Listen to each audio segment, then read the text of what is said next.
ज्ञानपुर गांव में आशु नामक एक मशहूर बिल्डर रहता था, जो झोपड़ियों में रहने वाले गांव वासियों को बहुत ही सस्ते दामों में एक पक्का मकान बना कर देता था। इस कारण सारे गांव वाले उसका बहुत ही आदर सम्मान करते थे। आशु भैया, मैं कई दिनों से सोच रहा हूँ कि सरकार जो पद्मश्री का इनाम बांटे हैं उसमें आपके नाम की अर्जी दे दूं। आपने हम बेघरों को कम दाम में जो एक पक्का मकान देने का काम किया है, उसके लिए सरकार जरूर मेरी अर्जी स्वीकार कर लेगी। अरे रामू भैया, इसकी कोई जरूरत नहीं। आप गांव वाले मुझे जो इतना इज्जत और प्यार देते हैं वही मेरे लिए भारत रत्न की तरह है। आशु अपनी पत्नी रत्ना और बेटे बिट्टू के साथ एक छोटे से घर में रहता था। बिट्टू पढ़ने में बहुत होशियार था और दिन भर कुछ नया करने की कोशिश करता रहता। पिताजी पिताजी, ये देखिए मैंने क्या बनाया है। बिट्टू आशु को एक प्लास्टिक का बैग देता है जो उसने घर में खाली पड़े पॉलीथिन और डिब्बों को पिघला कर बनाया होता है।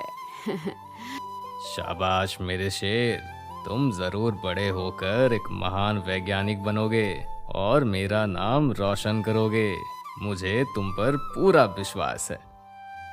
इधर आशु अपने बेटे की पढ़ाई और गांव वालों की भलाई के लिए दिन रात मेहनत करता।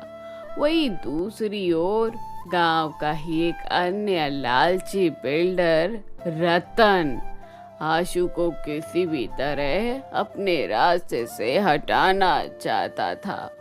तभी उसका नौकर लल्लू उसके पास एक फाइल लेकर आता है। कहो लल्लू, इस महीने हमने कुल कितने घर बनाए? एक भी नहीं सरकार। क्या? एक भी नहीं? अरे निकम्मे नल्ले इंसान, तुझे ये बोलते शर्म भी नहीं आती?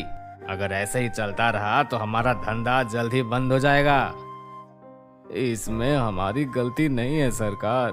वो अशुआ सबको इतने सस्ते में घर बनाकर देता है कि हमें कोई पूछता ही नहीं। आशु आशु आशु, जिसे देखो वही आशु के गुण गाता जाता है। उस दुष्ट आशु को तो मैं छोड़ूंगा नहीं, बर्बाद कर दूंगा उसे।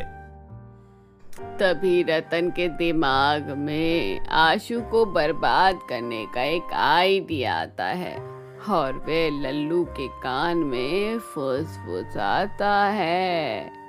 समझ गए ना लल्लू, तुम्हें क्या करना है? यस बॉस, आप बेफिक्र रहिए, जल्दी आप वो आशु को सड़क पर पाएंगे। लल्लू अपने नए घर के गृह प्रवेश में आशु को बुलाता है और उसके मना करने के बावजूद जबरदस्ती उसे खूब शराब पिला देता है। आशु ने जीवन में पहली बार शराब पी थी जब लल्लू रोज रात को आशु के ऑफिस शराब लेकर पहुंच जाता है।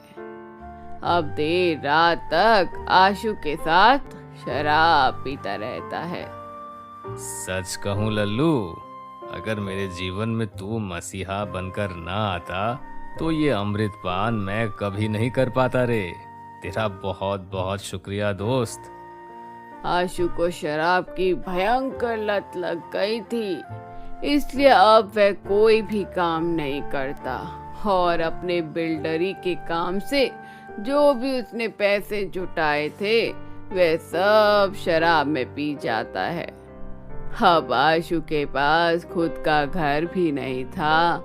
वे अपने परिवार के साथ फुटपाथ पर रहने लगता है।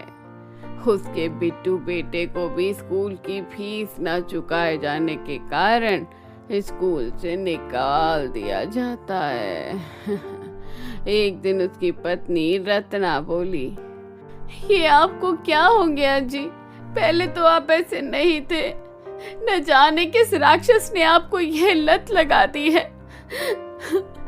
आशु के पास अब बिल्कुल भी पैसे नहीं बचे थे, इसलिए वे छोटी मोटी पॉकेट मारी कर कर पैसे के अभाव में सस्ती शराब पीने लगा और कुछ ही दिनों में किडनी फेल हो जाने के कारण मर गया। आशु के जाने के बाद घर की सारी जिम्मेदारी अब बिट्टू के कंधों पर आ गई थी। आप हमें छोड़कर क्यों चले गए जी? अब मैं अबला नारी अपने बिट्टू का पालन पोषण कैसे करूंगी? आप चिंता मत कीजिए माँ, मैं आपको कभी किसी चीज की कमी नहीं महसूस होने दूंगा।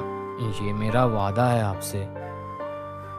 बिट्टू अपने और अपनी पत्नी के भरण पोषण के लिए नौकरी की तलाश में निकल पड़ा, लेकिन पढ़ा लिखा ना होने के कारण कोई भी उसे काम पर रखने को तैयार नहीं हुआ।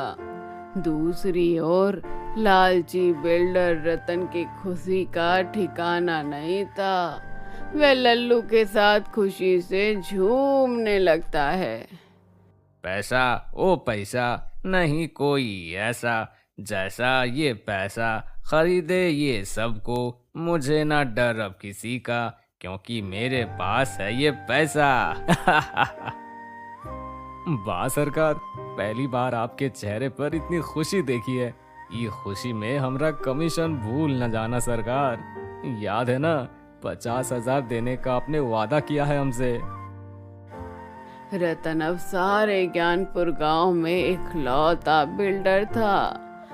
वे गांव वालों के घर बनाने के बदले खूब मोटी रकम वसूलता और घर के मटीरियल, सीमेंट आदि में मिलावट कर कर खराब घर बना देता, जिसके कारण गांव के कई लोग घर की छत गिर जाने से मर जाते हैं।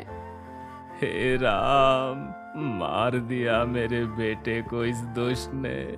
मैं कहता रह गया कि और सीमेंट डालो और सीमेंट डालो, लेकिन इसने मेरी एक न सुनी। मेरे ऊपर ये झूठा इल्जाम मत लगाओ। मैंने सारे मटेरियल बराबर डाले थे। बारिश इतनी तेज हो गई तो मैं क्या करता।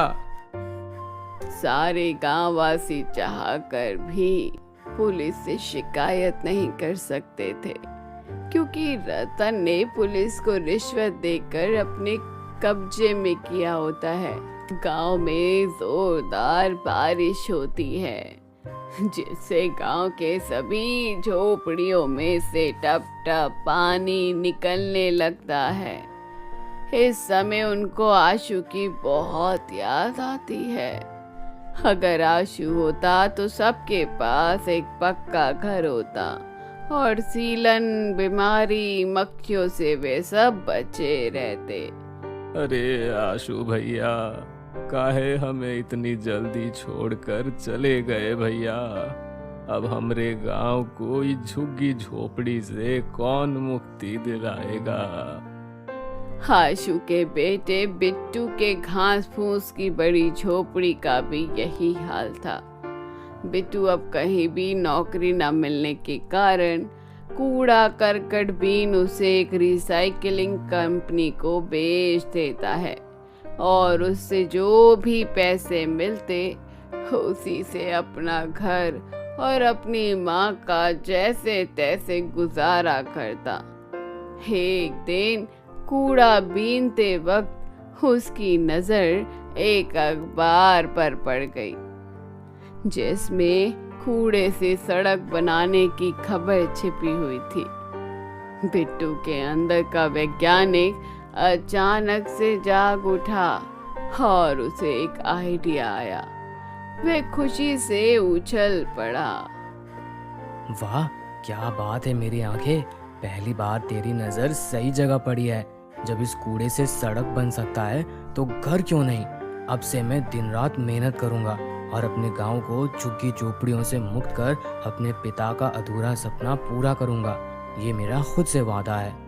बिट्टू मोटी मोटी किताबें लेकर उसी दिन से दिन रात पढ़ने लगा और हजारों प्रयोगों के बाद आखिरकार वे कूड़े से घर बनाने में सफल हो गया।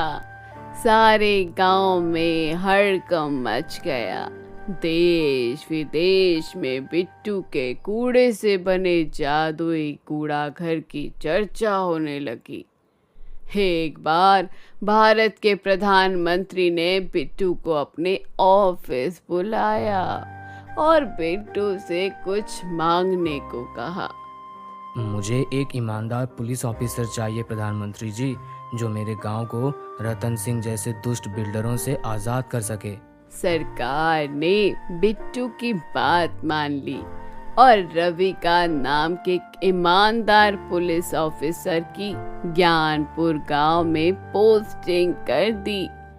लल्लू से सब सच उगलवा कर वह पुलिस ऑफिसर रतन को पकड़कर जेल में डाल देता है। दूसरी ओर बिट्टू अपने पिता आशु की तरह ही गांव का एक विख्यात जादुई कूड़ा घर बनाने वाला बिल्डर बन गया था और उसने सारे गांव को झुग्गी झोपड़ियों से मुक्त कर दिया था। सारे गांव वाले बिट्टू द्वारा बनाए गए घर को जादुई कूड़े से बना कूड़ा घर कहते थे।